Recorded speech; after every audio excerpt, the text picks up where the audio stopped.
Welcome to The Explainer. Today, we are diving deep into Napoleon Hill's absolute legend of a book, Think and Grow Rich. We're on a mission, you and I, to uncover a secret formula that is said to have made hundreds of people millionaires. So, let's get into it. It all kicks off with a challenge, right? One of the wealthiest men who ever lived, Andrew Carnegie, he pulls aside this young reporter, Napoleon Hill, and gives him the task of a lifetime. Codify a powerful secret formula for success, and then spend the rest of his life sharing it with the world. And look, this was not some simple life hack. We're talking about a 2-decade-long obsession. Hill studied over 500 of the most successful people on the planet. I mean, guys like Henry Ford, Thomas Edison, John D. Rockefeller, all to prove that Carnegie's formula was the real deal. Now, here's where it gets really interesting. Hill made a conscious choice to never name the secret outright. He believed its power would only truly hit you when you were ready to find it for yourself. So the question is, are you ready? Okay, so before we can even begin to hunt for this secret, we have to get our heads around its foundation. And it all boils down to one single powerful idea, that your thoughts can literally, physically be turned into real-world things. And let's be clear, this isn't just about daydreaming or wishful thinking. No. This is a principle. It suggests that your mind, when it's laser-focused, with a burning desire, and backed by just sheer, unshakable persistence, can directly shape your reality and create tangible results. Yeah, including cold, hard cash. To really see this in action, you have to hear the story of Edwin C. Barnes. This guy had absolutely nothing. No money, no connections, nothing. Except for a single, all-consuming thought. He was going to become the business partner of the great Thomas Edison. You know, Edison himself said that even though Barnes looked like a tramp when he showed up, there was something in his eyes, a look that said he was absolutely determined to get what he came for. So Barnes takes a menial job, and for 5 long years he just waits, always seeing himself as Edison's partner.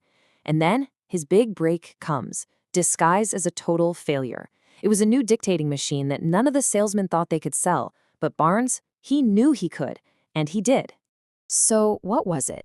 What gave Barnes that incredible, bulldog-like persistence?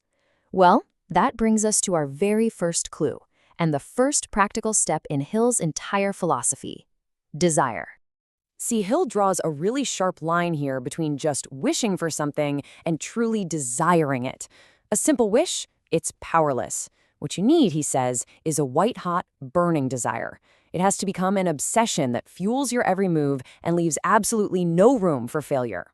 Hill gives this powerful analogy of a warrior who lands on enemy shores. You know what the first thing he does is? He orders his men to burn the ships they came in on. With no way to retreat, there are only 2 options left: win or perish. That is the mindset we're talking about. But even a burning desire can fizzle out if it doesn't have a crucial partner: persistence. And to really get why, we need to look at this cautionary tale of a man named R.U. Darby, who learned this lesson in the most painful way possible. So, back in the gold rush days, Darby gets gold fever. He stakes a claim, starts digging, and boom, he strikes a vein of ore. He's ecstatic. But then, just as suddenly, the vein disappears. After digging around for a bit, he just quits, totally defeated. He sells all his equipment for a few $100 and goes home, just 3 feet away from one of the biggest gold strikes in Colorado history. And here's the absolute key to this story. The guy who bought Darby's equipment, he didn't just guess. He sought out expert advice.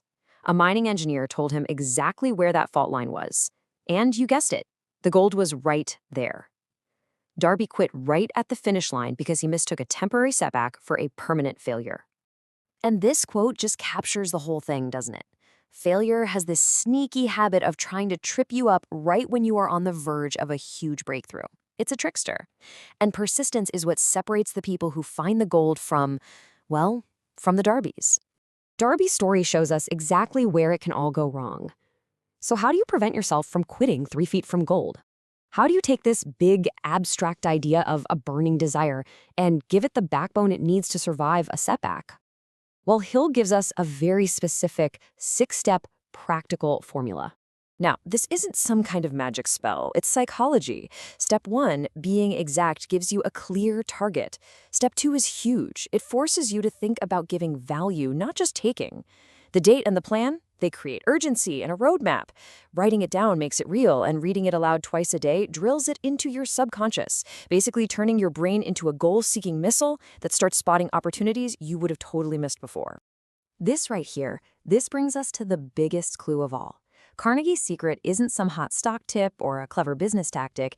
It's the deep understanding that having a definite chief aim, supercharged by a burning desire and backed by a solid plan and relentless persistence, that is the formula for turning a simple thought into reality. Hill was so clear about this. Knowing these steps is completely useless if you don't apply them. The power isn't in knowing the secret, it's in living it.